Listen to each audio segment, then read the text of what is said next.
ఓకేనండి ఫ్రెండ్స్, వంటలు అన్నీ రెడీ అయిపోయి ఏమేమి వంటలు చేశారో చూపిస్తాను. మొన్నైతే మురుకులు అప్పాలు చేశాను కదా, అవి ఎమ్మి బ్రెయిన్ ఫ్రై, ఇంకా చికెన్, మటన్ కర్రీ, ఇక్కడనేమో ఆలు బజ్జీ, మిర్చిలు కూడా ఉన్నాయి ఇందులోనే, కింద అయిపోయినాయి. నెక్స్ట్ వడ,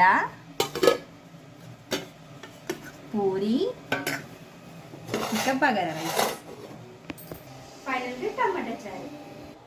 ఓకే మరి, థ్యాంక్ యూ ఫర్ వాచింగ్.